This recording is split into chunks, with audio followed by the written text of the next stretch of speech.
ग्रंथराज श्रीमद् भागवतम की जय। ओम नमो भगवते वासुदेवाय। ओम नमो भगवते वासुदेवाय।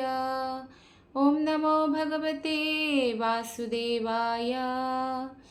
नारायणं नमस्कृत्य नरं चैव नरोत्तमं देवीं सरस्वतीं व्यासं ततो जयमुदीरयेत्। नष्टप्रायेषु अभद्रेषु नित्यं भागवत सेवया भगवतीरुत्तमा श्लोके भक्तिर्भवति नष्टिके। ग्रंथराज श्रीमद् भागवतम की जय। श्रील प्रभुपाद की जय। गुरु महाराज की जय। आप सभी वैष्णव भक्तवृंद की जय। तो हम पढ़ रहे हैं श्रीमद् भागवतम स्कंध 3 और अध्याय 26। आज हम श्लोक नंबर 8 से पढ़ेंगे। जो मनु की पुत्री है देवाहुति और जिनके गर्भ से भगवान कपिल मुनि का अवतार हुआ, तो कपिल मुनि जो उनके पुत्र हैं देवाहुति माता, उनसे आध्यात्मिक प्रश्न पूछ रही है। श्लोक नंबर 8। कार्यकारणकर्तृत्वे कारणं प्रकृतिं विदुः भोक्तृत्वे सुखदुःखानां पुरुषं प्रकृतेः परम्। कार्यकारणकर्तृत्वे कारणं प्रकृतिं विदुः भोक्तृत्वे सुखदुःखानां पुरुषं प्रकृतेः परम्। अनुवाद और तात्पर्य श्रील प्रभुपाद के द्वारा। श्रील प्रभुपाद की जय। बद्धजीव के भौतिक शरीर, इंद्रियों तथा इंद्रियों के अधिष्ठता देवों का कारण भौतिक प्रकृति है। इसे विद्वान मनुष्य जानते हैं। स्वभाव से दिव्य ऐसे आत्मा के सुख तथा दुख जैसे अनुभव आत्मा द्वारा ही उत्पन्न होते हैं।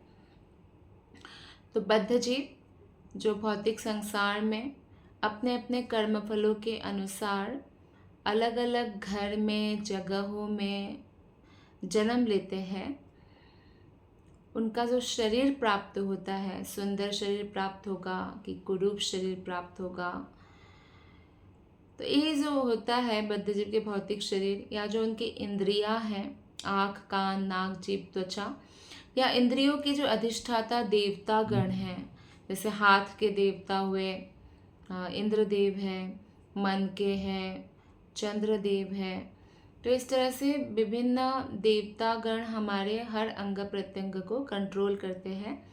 तो ये सब का कारण जो है वो भौतिक प्रकृति है।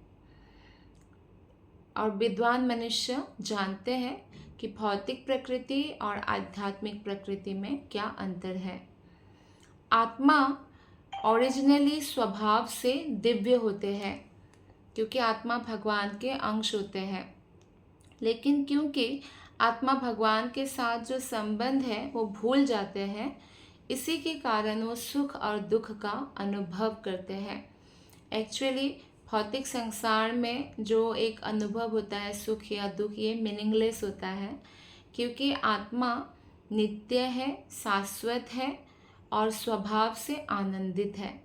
क्योंकि आत्मा के लेवल पर व्यक्ति स्थित नहीं होता है, इसलिए ये सब भय या मिथ्या अहंकार ये सब उनको सताते हैं।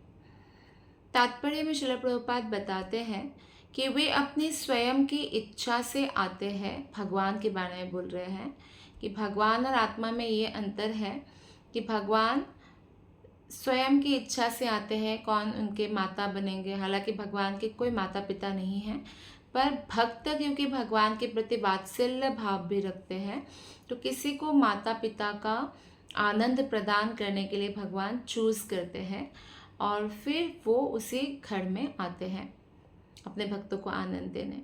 लेकिन जीवात्माओं के साथ ऐसा नहीं है, क्योंकि भगवान अपनी इच्छा से आते हैं, तो इसलिए उनके हर कार्यकलाप को लीला कहा जाता है। लेकिन बद्धजीव जो है वो लीला नहीं कर सकते हैं, वो तो कंपेल्ड होते हैं अपने कर्मों के अनुसार जन्म लेने के लिए। यहाँ पर स्पष्ट रूप से कहा गया है कि बद्धजीव को भौतिक प्रकृति के 3 गुणों के अधीन किसी विशेष प्रकार का शरीर या इंद्रियां धारण करने हेतु बाध्य किया जाता है। अपने रुचि के अनुसार हम शरीर धारण नहीं कर सकते हैं। जैसे कोई सोचे कि मैं इस जन्म में तो ऐसा हुआ पर अगले जन्म में मुझे ऐसा बनना है, तो ये मेरा रुचि है, इच्छा है। इच्छा के अनुसार बद्ध आत्माओं को शरीर नहीं मिलता, उनके कर्मों के अनुसार मिलता है। यदि आत्मा चाहे तो वो ये द्वैतपूर्ण जो बद्ध जीवन है, सुख दुख मान अपमान, तो ये जो बद्ध जीवन है इसको पूरी तरह से बदल सकता है भगवान श्री कृष्ण की सेवा ग्रहण करके। जीव ही अपने कष्टों का कारण है, क्योंकि वो मेहनत नहीं कर रहे हैं कि मैं इस भौतिक प्रकृति से निकलूं। और क्योंकि मैं आध्यात्मिक प्रकृति हूँ, तो आध्यात्मिक प्रकृति में ही मैं सुखी रह सकता हूँ। जिस प्रकार का स्ट्रेस लेवल आज पूरी दुनिया में फैला हुआ है, हर एक व्यक्ति दूसरे व्यक्ति को क्रॉस करके आगे बढ़ना चाहता है और बहुत ज़्यादा कमाना चाहता है, नाम कमाना चाहता है, पैसा कमाना चाहता है, सुंदर दिखना चाहता है, या चाहे जो भी हो। लेकिन इन सारे स्ट्रेस लेवल से मुक्त होने का एकमात्र उपाय है कि हम भगवान श्री कृष्ण के चरण कमलों के प्रति शरणागत हो जाएं। अन्य किसी उपाय से व्यक्ति, ये जो वैदिक कल्चर से जितना हम दूर जा रहे हैं उतना ही हमारे अंदर स्ट्रेस एंग्जाइटी बढ़ रहा है, उससे नहीं बच सकता है। तो अगर हमें शाश्वत सुख चाहिए, यानी हम भौतिक जगत को त्याग कर आध्यात्मिक जगत में शाश्वत रूप से अगर निवास करना चाहते हैं, तो हमें भगवान के बारे में जानना होगा, श्रीमद् भागवतम का अध्ययन करना होगा। तो आध्यात्मिक शरीर या भौतिक शरीर स्वीकार करना जीव के मन चाहे चुनाव पर निर्भर करता है। जब हम ABC पढ़ते हैं तो हमारा क्या होता है, एक चूज़, C मतलब चूज़ होता है, A मतलब एसोसिएशन, और जो हमारा B, ओके, हम B और D तक अगर देखें, B मतलब बर्थ हो गया, D मतलब डेथ हो गया, उसके बीच में C आता है चूज़, तो यानी डिसीजन मेकिंग, और उस डिसीजन पर कितना व्यक्ति डिटरमाइंड रह सकता है। तो बहुत लोग बहुत अच्छा अच्छा चाहते हैं पर वो कर नहीं पाते हैं, तो असफल होते हैं। तो ऐसे ही हम आत्मा हैं, हमें आध्यात्मिक ज्ञान प्राप्त करना चाहिए, उसी ज्ञान के बल पर हम सुखी रह सकते हैं, चाहे भौतिक जगत हो या आध्यात्मिक जगत। हम अपने मन को शांत रख सकते हैं, तो उसके लिए भगवान के चरणों पर हमारा मन को स्थिर करना होगा और हमें चूज़ करना होगा कि आत्मा का कार्य हम कर रहे हैं कि नहीं कर रहे हैं, या सिर्फ गधे की तरह भौतिक कार्य ही करे जा रहे हैं, क्योंकि पूरा दुनिया तो हमें यही बनाना चाहते हैं। जैसे फॉर एग्ज़ाम्पल कंपनी वाले या ऑफिस वाले आपको यही चाहेंगे कि आप घर में जाके भी ऑफिस के बारे में ही सोचें, कंपनी के बारे में ही सोचें, आपका कोई वर्क लाइफ बैलेंस ना हो, आपका कोई पर्सनल लाइफ के प्रति ध्यान ना जाए, आपको महान महान लक्ष्य देंगे, बड़ा बड़ा पैकेज देंगे और बोलेंगे आप आगे बढ़ते रहो, लेकिन घर में भी जाके काम करो, रात का नींद खराब करके भी काम करो, सुबह अर्ली मॉर्निंग उठ के काम करो, फिर यहाँ पे आके काम करो। तो फिर क्या डिफरेंस है एक पशु में और हम में? जो एक पशु परिश्रम करता है, जैसे गधा है, वो सुबह से काम ही करता रहता है और रात को थोड़ा सा खा के सो जाता है, कोई कोई कोई डिफरेंस नहीं नज़र आता है। लेकिन हम आत्मा हैं, हम शरीर नहीं हैं, तो हमें डिवाइड करना होगा अपने जीवन को। कुछ समय हमें कमाने के लिए देना होगा, जो आप पेट पालन पोषण करने के लिए, और कुछ समय जो है हमें निकालना ही होगा भगवान की भक्ति के लिए। अन्यथा हम कभी भी इस भौतिक जगत से बाहर नहीं जा सकेंगे और हमेशा स्ट्रेस में रहेंगे, हमेशा स्ट्रगल करते रहेंगे और दुख कष्टों का अनुभव करते रहेंगे। तो इसलिए हमारे मनचाहे चुनाव पर निर्भर करता है, और उस चुनाव करने के बाद कि हम भक्ति करेंगे उस पर दृढ़ भी रहना बहुत ज़रूरी है। लेकिन अगर हम एक बार भौतिक शरीर स्वीकार करते हैं तो हमें उससे रिलेटेड सारे दुख सुख को सहन करना पड़ेगा। श्लोक नंबर 9। ओके, तो ये जो अभी अभी हमने श्लोक पढ़ा, ये वो देवाहुति के प्रश्न का उत्तर था। तो आगे देवाहुति माता जो है और प्रश्न करती है। देवाहुति ने कहा, श्री देवाहुतिरुवाच प्रकृतेः पुरुषस्यापि लक्षणं पुरुषोत्तमा ब्रूहि कारणायोरस्य सदसच्चायदात्मकम्।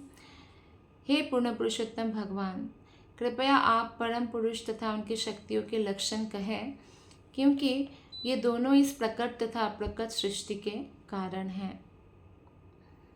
परम पुरुष भगवान के बारे में जानना चाह रही हैं देवाहुति माता, और भगवान की जो शक्तियाँ हैं उनके लक्षण के बारे में जिज्ञासा कर रही हैं, क्योंकि भगवान ही प्रकट और अप्रकट जो सृष्टि है उसका कारण है।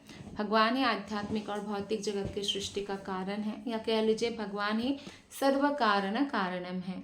जैसे कि ब्रह्म संहिता में कहा गया है, ईश्वरः परम कृष्ण सच्चिदानंद विग्रह अनादिरादिर्गोविंद सर्व कारण कारणम। तो भगवान ही है जो समस्त कारणों का कारण है। कई बार आत्मा समझ लेते हैं शायद मैं कारण हूँ किसी चीज़ का। फॉर एग्जाम्पल, उन्होंने कुछ अचीवमेंट प्राप्त किया है तो वो सोच लेते हैं मेरा बुद्धि है, मेरा सामर्थ्य नहीं, वो भगवान के द्वारा ही प्रदत्त है। प्रकृति अर्थात भौतिक प्रकृति का संबंध भगवान या परमेश्वर तथा जीवात्मा दोनों से है। ठीक वैसे ही जैसे एक स्त्री होती है तो किसी की वो पत्नी होती है और किसी की माता होती है, तो ऐसे ही भगवान परम पुरुष है। और ऐतरेय उपनिषद में कहा गया है स एकशत, यानी जब भगवान प्रकृति के ऊपर दृष्टिपात करते हैं तो प्रकृति इम्प्रेग्नेंट होती है और बहुत सारे जीवात्मा जो है फिर उनको शरीर प्रदान करती है।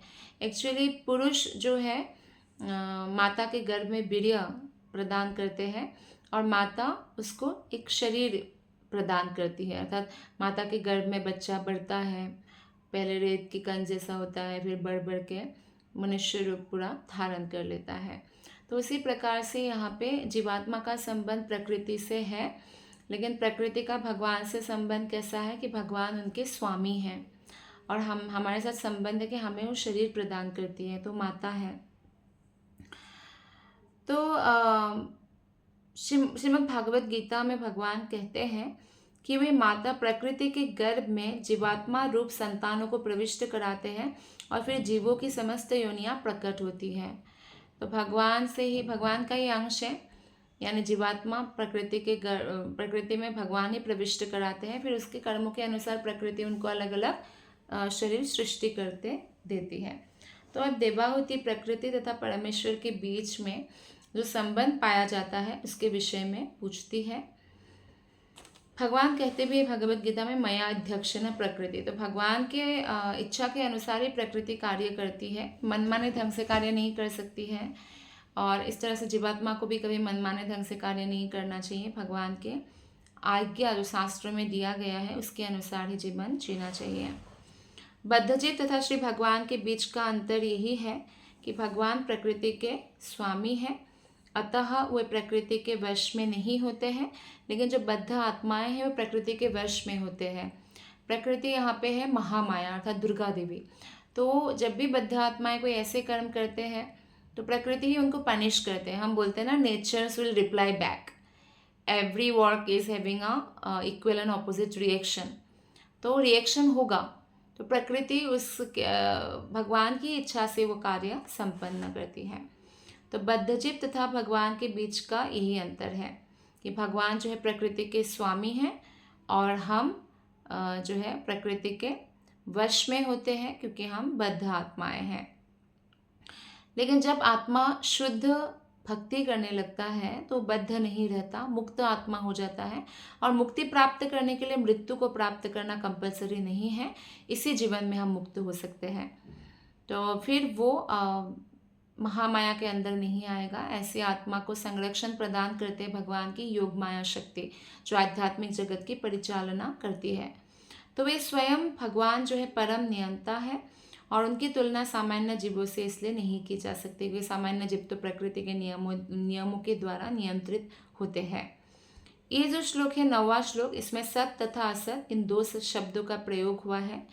दृश्य जगत जो हमें दिख रहा है ये असत है क्योंकि ये मिथ्या नहीं है। ये जो जगत हम देख रहे हैं ये झूठ नहीं है, सच है क्योंकि भगवान ने इसको सृष्टि किया है, लेकिन असत है। मतलब ये इसका संहार हो जाता है, भगवान ही संहार करते हैं, यानी अप्रकट हो जाता है फिर प्रकट करते हैं।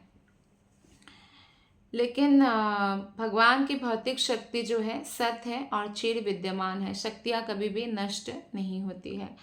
भौतिक प्रकृति सूक्ष्म रूप में भगवान की शक्ति के रूप में सदैव विद्यमान रहती है। भौतिक प्रकृति कभी नष्ट नहीं होती। जैसे कि श्रीमद् भागवत गीता का 5 ही विषय है पूरे भागवत गीता का, ईश्वर, आत्मा, प्रकृति, काल, कर्म।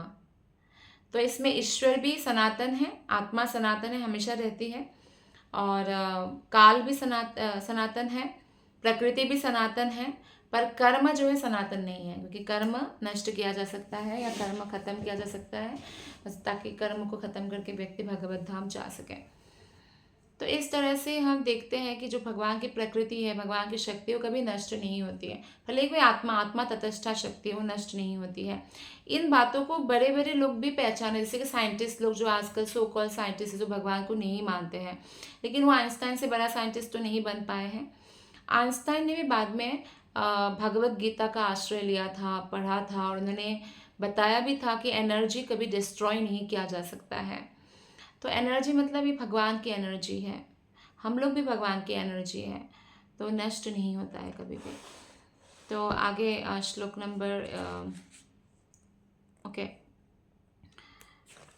तो आगे श्लोक नंबर 10 और 10, 11, 12 हम एक साथ पढ़ रहे हैं।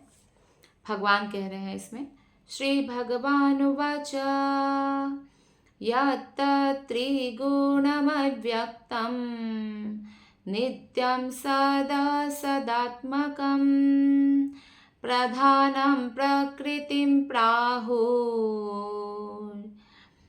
विशेषं विशेषावत् प्रधानं प्रकृतिं प्राहुः अविशेषं विषेवत्।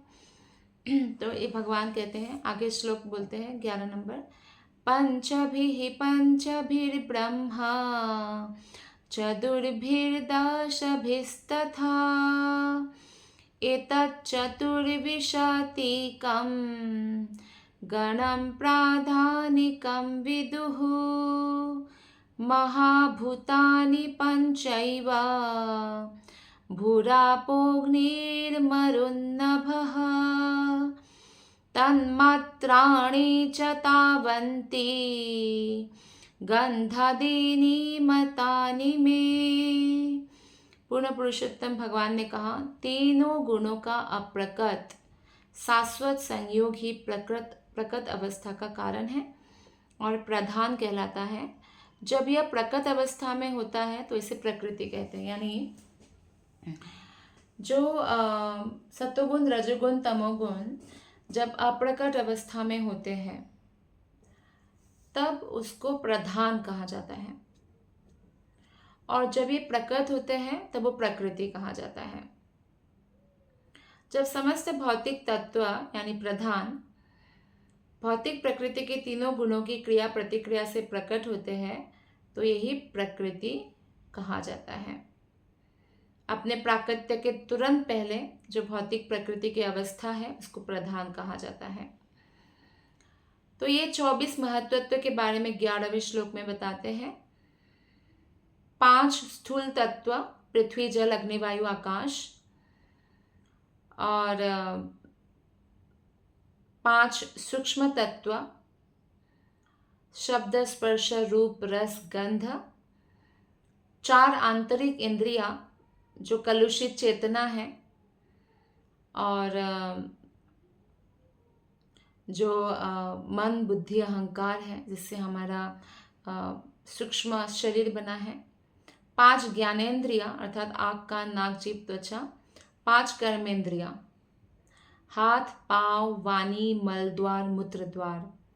तो ये 24 तत्वों का जो समूह है इसे प्रधान कहा जाता है।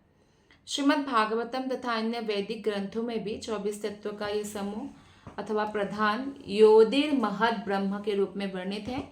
यह समस्त जीवों के जन्म और पालन का स्रोत है। यानी 24 महत्तत्व जब अप्रकट अवस्था में होते हैं तो उसको प्रधान कहा जाता है, प्रकट हो जाता है तो उसको प्रकृति कहा जाता है। और ये कलुषित चेतना का मतलब है कि सतोगुण, रजोगुण, तमोगुण का जो अप्रकट अवस्था है वो। तो 12वें श्लोक में यही बताया गया कि 5 स्थूल तत्व क्या है, पृथ्वी, जल, अग्नि, वायु, आकाश, जिससे हमारा ये शरीर बना है, जो दिखता है हमें शरीर।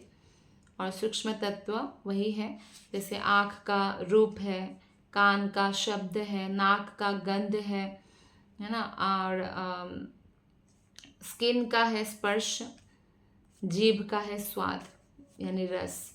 तो ये है सूक्ष्म तत्व। श्लोक नंबर 13 से 16 तक हम एक साथ पढ़ेंगे। इंद्रियाणि दश स्तोत्रम त्वग्दृग्रासाननासिकः वाक्करो चरणो मेद्रं पायुर्दशम् उच्यते मनोबुद्धिरहंकार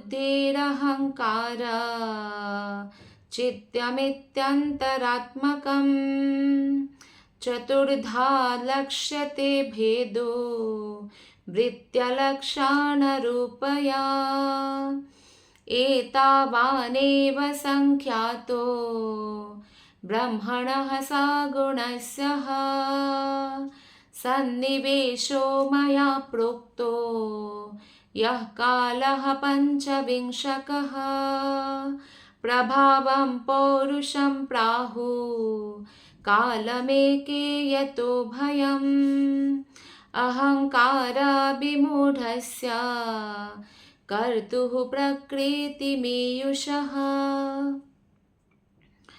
तो ज्ञानेन्द्रिय, कर्मेंद्रियों को मिलाकर इनकी संख्या 10 है, जो कि है श्रवणेन्द्रिय, स्वादेंद्रिय, स्पर्शेंद्रिय, दृश्येंद्रिय, घ्राण इंद्रिय, वाक इंद्रिय, कार्य करने का इंद्रिय, चलने का इंद्रिय, जनन इंद्रिय, मल त्याग की इंद्रिय आदि।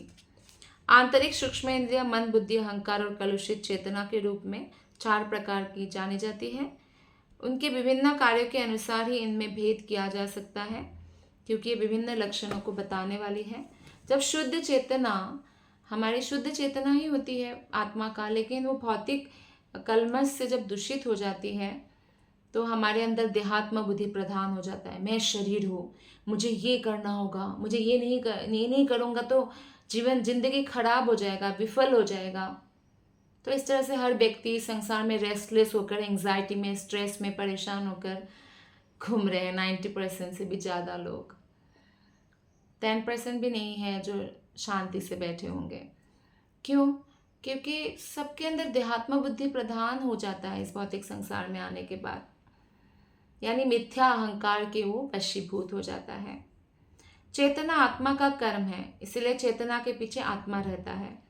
भौतिक कलमश से दूषित चेतना अहंकार कहलाती है। लेकिन ऐसा भी नहीं है कि हम भौतिक रूप से तो कोई कार्य नहीं कर रहे हैं और घर में ही बैठे हैं, लेकिन हम भक्ति भी नहीं कर रहे हैं, आराम कर रहे हैं, ऐसे ही टाइम पास कर रहे हैं, तो हम और आलसी हो जाएंगे। बेटर है कि हम हमेशा जो है एक्टिव रहें, कर्म करते रहें, या भगवान की सेवा करते रहें। एक्चुअली हमारा आत्मा का कर्म जो है वो प्रधान कर्म तो कृष्ण की सेवा ही है। सेकेंडरी कर्म जो है पेट का पालन पोषण, शरीर का देखभाल है। तो इन सभी को सुयुग्म ब्रह्म माना जाता है और इन सबको मिलाने वाला तत्व काल है। काल मतलब समय, जिसे 25वें तत्व के रूप में गिना जाता है। अगर कोई भगवान को नहीं भी मानते हैं ना, तो मृत्यु के समय वो एक प्रकार से भगवान का दर्शन कर ही लेते हैं। अर्थात मृत्यु के समय उनको पता चल जाता है कि मेरा सारा समय बर्बाद हो गया और इतना भयंकर मृत्यु मेरे सामने प्रकट हो गया। वो समय उसको मृत्यु तक ले ही जाएंगे। कोई भी यहाँ हमेशा जीवित तो नहीं रह सकता, ये भौतिक संसार है। वैदिक मत के अनुसार ब्रह्म के परे कोई अस्तित्व नहीं है। सर्वम खल्विदम ब्रह्मा, छांदोग्योपनिषद 3.14.9।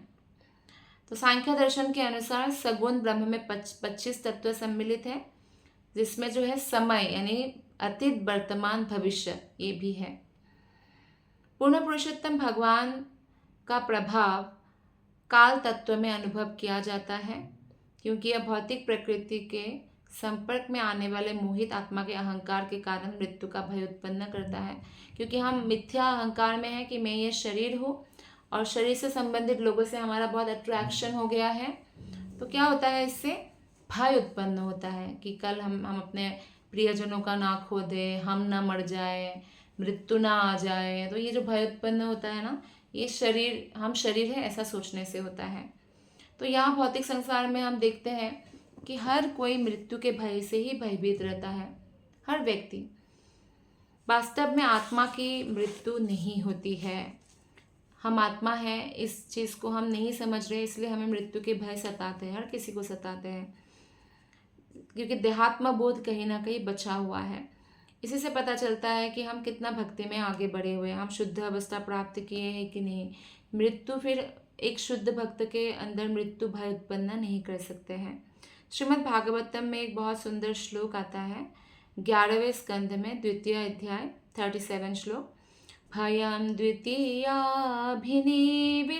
स्यात्। भय कैसे आता है? इसमें द्वितीय का अर्थ होता है पदार्थ, यानी आत्मा प्रथम है और आत्मा से ही पदार्थ उत्पन्न होता है ना। जैसे आत्मा के कारण ही हमारा शरीर चलता है। एक स्त्री शरीर, एक पुरुष शरीर जब मिलता है तो एक आत्मा जब वीर्य के माध्यम से प्रविष्ट होता है तो इसमें पदार्थ से वो शरीर बनता है। तो वो द्वितीय चीज़ है और हम द्वितीय हैं यानी शरीर है, ऐसे सोचने के कारण हमारे अंदर मृत्यु का भय उपस्थित होता है, ये बताया इसमें। और लेकिन ये जो भय है उसे हम कैसे दूर कर सकते हैं, उसी श्लोक में बताते हैं कि हमें गुरु देवता आत्मा यानी गुरु और कृष्ण के प्रति पूरी तरह से हमें समर्पित होना होगा, तब जाकर हम इस भय से मुक्त हो सकते हैं। जब मनुष्य इस द्वितीय तत्व या आत्मा के द्वितीय प्रदर्शन में तल्लीन रहता है, तभी तक उसको मृत्यु का डर सताता रहेगा। यदि आत्मा भक्तिमय सेवा में लग जाता है, आध्यात्मिक कर्म में लग जाता है, तो जन्म और मृत्यु से वो पूर्णतया मुक्त हो जाता है। जहाँ तक समय की बात है, काल की बात है, तो काल जो है वो विध्वंसक है, वो नष्ट कर देगा सब चीज़ों को। समय के साथ सब चीज़ नष्ट हो जाता है। जिस वस्तु का सृजन होता है उसका विनाश तथा विलय होता ही है, इसमें कोई रोक नहीं सकता है। और जो काल है ये भगवान का प्रतिनिधित्व करते हैं। तो यह हमें इस बात का भी स्मरण कराते हैं कि हमें ईश्वर का शरण ग्रहण करना चाहिए। तो इसलिए आपने देखा होगा कि कोई बहुत भौतिकतावादी व्यक्ति भी है तो वृद्ध होने के साथ साथ जब उनका शक्ति क्षय हो जाता है, जो लोग उनका सम्मान कर रहे थे वो नहीं करने लगते हैं, या उनका धन, तो मतलब ऐसी स्थिति आ जाती है तो भगवान का शरण ग्रहण करते हैं, वो समझ जाते हैं। तो एक प्रकार से उनके ऊपर ये भगवान की कृपा ही है। ईश्वर प्रत्येक बद्ध जीव से काल के रूप में बातें करते हैं। श्लोक नंबर 17 और 18। प्रकृतिर्गुण साम्यस्य निर्विशेषस्य मानवी चेष्टा यतः स भगवान् काल इत्युपलक्षितः अन्तः पुरुषरूपेण कालरूपेण यो बहिः समन्वेत्तेष सत्त्वानं भगवानात्ममायया। आगे कपिल मुनि अपने माता देवाहुति को कहते हैं कि हे मनुपुत्री, हे माता, जैसा कि मैंने बतलाया है, काल ही श्री भगवान है, जिनसे उदासीन संभाव एवं अप्रकट प्रकृति के गतिमान होने से सृष्टि प्रारंभ होती है। तो इसलिए हमें समय को बहुत वैल्यू देना चाहिए। समय एक बार चला जाता है, नहीं आता है। हमारे मनुष्य जीवन में समय बहुत कम है और उसमें हमें जितना समय हम भगवान की सेवा में लगा सकते हैं लगाना चाहिए। श्री भगवान कहते हैं कि जब उनकी दृष्टि इस अप्रकट भौतिक प्रकृति जो बहुत अप्रकट अवस्था में रहती है उस पर जब पड़ती है तो प्रकृति विक्षुब्ध हो जाती है और नाना प्रकार से वो अपने आप को प्रकट करती है और लेकिन इस विक्षुब्ध जो अवस्था है उससे पहले वो निष्क्रिय परी रहती है। उसमें भौतिक प्रकृति के तीनों गुणों के द्वारा कोई अंतःक्रिया नहीं होती जब वो निष्क्रिय परी रहती है। दूसरे शब्दों में पूर्ण पुरुषोत्तम भगवान के संपर्क पाए बिना भौतिक प्रकृति कोई भी विविधता प्रकट नहीं कर सकती है। तो जिस प्रकार पुरुष से गर्भाधान किए बिना स्त्री संतान उत्पन्न नहीं कर सकती, उसी प्रकार भौतिक प्रकृति स्त्री है, स्त्री रूपा है, तो पूर्ण पुरुषोत्तम भगवान से गर्भाधान किए बिना कुछ भी उत्पन्न नहीं कर सकती। इसलिए प्राइमरी जो क्रिएटर है, असली सृष्टिकर्ता जो है, मुख्य सृष्टिकर्ता, वो ब्रह्मा जी या दुर्गा देवी नहीं है, वो भगवान कृष्ण है। ये ब्रह्मा देव और दुर्गा देवी भी जानती है और वो लोग उन्हीं की अध्यक्षता में कार्य करते हैं। लेकिन मनुष्य को इसमें कन्फ्यूजन रहता है कई बार शास्त्र नहीं पढ़ने के कारण। श्लोक नंबर 18 में बताया गया है, पूर्ण पुरुषोत्तम भगवान अपनी शक्तियों का प्रदर्शन करते हुए अपने आप को भीतर से परमात्मा के रूप में और बाहर से काल के रूप में विभिन्न तत्व का समन्वयन करते हैं। भगवान अंदर हमारे परमात्मा रूप से है और बाहर काल के रूप में है। जैसे वैदिक साहित्य में भी उदाहरण आता है कि जैसे एक वृक्ष में दो पक्षी बैठी हुई है, एक पक्षी फल नहीं खा रहे हैं और जो दूसरा पक्षी है वो फल खा रहे हैं। तो जो पक्षी फल खा रहे हैं वो आत्मा है और जो पक्षी फल नहीं खा रहे हैं वो कौन है? वो है भगवान परमात्मा, जो हमारे साक्षी के रूप में प्रकट है, हमारे अंदर ही है। तो श्रीमद् भागवत गीता में 13.23 श्लोक में भगवान बताते हैं, उपदृष्टा या साक्षी या अनुमंता या अधिकार प्रदान करने वाला भगवान को कहा गया है। अर्थात भगवान साक्षी रूप में रहते हैं। बोलते हैं ना, भगवान की इच्छा के बिना पत्ता भी नहीं हिल सकता। तो भगवान ने जीवों को स्वतंत्र इच्छा दे रखा है और अगर जीवात्मा को भगवान ने इतना समझाया भागवत गीता में, भागवतम में, उसके बावजूद अगर जीव कोई ऐसी अनिच्छा करते हैं तो भी भगवान उसका अनुमति प्रदान करते हैं, क्योंकि जीवों को भगवान ने रोबोट नहीं बनाया है, स्वतंत्रता दिया है। अगर जीवों को रोबोट बनाया जाता तो प्रेम का आदान प्रदान में कोई आनंद नहीं आता।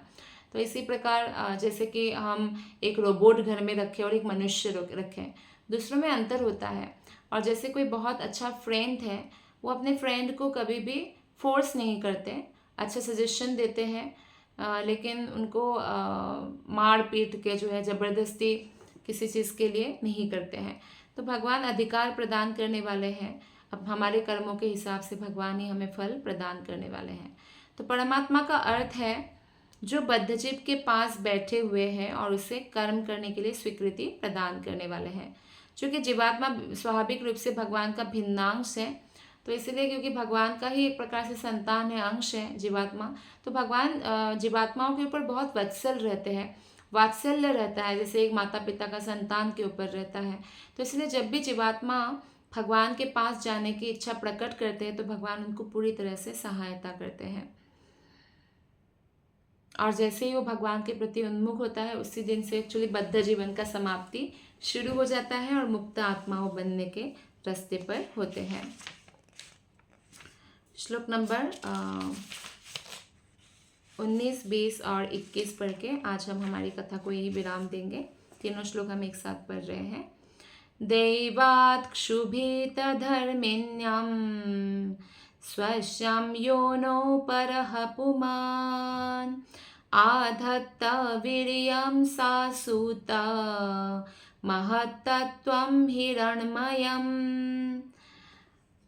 श्लोक नंबर 20। विश्वमात्मा गतं व्यञ्जन् कुटस्थो जगदङ्कुरः श्वेतजसा पिबत् तीव्रम् आत्मप्रस्वापनं तमः। ओके, तो हम 20वें श्लोक तक ही पढ़ते हैं आज। 21वां श्लोक हम फिर नेक्स्ट क्लास में शुरू कर सकते हैं। तो जब पूर्ण पुरुषोत्तम भगवान अपनी अंतरंगी शक्ति से भौतिक प्रकृति का गर्भाधान करते हैं तो भौतिक प्रकृति समग्र विराट बुद्धि को उत्पन्न करती है, जिसे हिरण्मय कहते हैं। यह तब घटित होता है जब भौतिक प्रकृति बद्ध जीवों के गंतव्यों द्वारा क्षुब्ध की जाती है। तो विष्णु पुराण में वर्णन आता है कि जीवात्माएं आध्यात्मिक प्रकृति से संबंधित होते हैं, क्योंकि भगवान की शक्ति आध्यात्मिक है। जो ये भगवान की भले ही भौतिक प्रकृति हो या आध्यात्मिक प्रकृति हो, सब भगवान की तो शक्तियाँ हैं और हम भी भगवान की शक्तियाँ हैं, हम तटस्था शक्ति है। लेकिन आत्मा जो है वो आध्यात्मिक है, परा और अपरा शक्ति है ना। तो आत्मा और जो भगवान है, या आत्मा और योग माया जो है पूरी तरह से जो है भगवान का परा शक्ति है, आध्यात्मिक शक्ति है। और भौतिक शक्ति में आत्मा इसलिए आते हैं क्योंकि आत्मा में ये नेचर होता है कि वो चूज़ कर सकते हैं, या तो आध्यात्मिक जीवन में रहें या भौतिक जीवन में रहें। जीवात्मा आध्यात्मिक ही होते हैं। अगर जीवात्मा आध्यात्मिक नहीं होते तो भगवान के द्वारा गर्भाधान संभव नहीं हो पाता है। जो आध्यात्मिक नहीं है उसमें परमेश्वर अपना वीर्य स्थापित नहीं कर सकते हैं। किंतु यहाँ उल्लेख है कि परम पुरुष भौतिक प्रकृति में अपना वीर्य स्थापित करते हैं। इसका अर्थ यह हुआ कि स्वभावतः जो सारी जीवात्माएं हैं वो आध्यात्मिक हैं, और इसलिए जब हम आध्यात्मिक जीवन अपनाते हैं तभी हम सुखी रह सकते हैं। जैसे मछली केवल पानी में सुखी रह सकते हैं, इसलिए जब तक हम आध्यात्मिक जीवन नहीं अपनाते, भले पूरे जगत का भी हम स्वामी बन जाए, यानी पूरे पृथ्वी का भी राज मिल जाए, तो सुखी नहीं रह सकते हैं। तो भगवत गीता में 14.4 में भौतिक प्रकृति को स्पष्ट रूप से सर्वयोनिषु कहा गया है, यानी देवता योनि हो, मनुष्य, पशु, पक्षी, हिंस्र, सभी योनि का माता जो है प्रकृति है और पिता है पूर्ण पुरुषोत्तम भगवान श्री कृष्ण। अहम बीज प्रद पिता, भगवान कहते हैं मैं बीज प्रदान करने वाले पिता हूँ। तो सामान्य अनुभव यह है कि पिता ही संतान को जीवन देता है और माता उनको शरीर देती है। तो यही प्रकृति का कार्य है, भगवान जीवात्मा को देते हैं और प्रकृति जो है जीवात्मा को उनके कर्मों के अनुसार शरीर प्रदान करती है। तो इस प्रकार तेजस्वी महत तत्व जिसके अंदर संपूर्ण ब्रह्मांड समाया हुआ है, जो समस्त दृश्य जगत का मूल है, जो प्रलय के समय भी नष्ट नहीं होता बल्कि अपनी विविधता प्रकट करके उस अंधकार को निगल जाता है जिसने प्रलय के समय तेज को ढक लिया था। चूँकि जो पूर्ण पुरुषोत्तम भगवान है वो सर्वव्यापी है और हमेशा आनंदमय है, पूर्ण ज्ञान से परिपूर्ण है, सच्चिदानंद विग्रह है। तो उनकी विभिन्न शक्तियाँ सुषुप्त अवस्था में हमेशा विद्यमान रहती है, शक्तियाँ उनकी कभी भी नष्ट नहीं होती है। रात्रि काल में जैसे मनुष्य रात्रि के अंधकार से आवृत होकर निष्क्रिय पड़ा रहता है, सोया रहता है, लेकिन जैसे ही सुबह उठता है मनुष्य, सूर्य का भी उदय होता है, तो रात्रि का जो आवरण है वो लुप्त हो जाती है। ठीक उसी प्रकार प्रलय जब होता है तो उस समय जो है अप्रकट अवस्था में रहते हैं, भगवान की जो भी महत्त्व तब प्रकट नहीं होता है। लेकिन जैसे ही महत्त्व प्रकट होता है तो तेज प्रकट होता है, जिससे भौतिक जगत की जो विविधता है वो हमें दृष्टिगोचर होता है। तो हमें भगवान के सृष्टि के बारे में, भगवान की प्रकृति के बारे में श्रीमद् भागवतम से आज जाना। तो आप सबका बहुत बहुत धन्यवाद। हरे कृष्ण।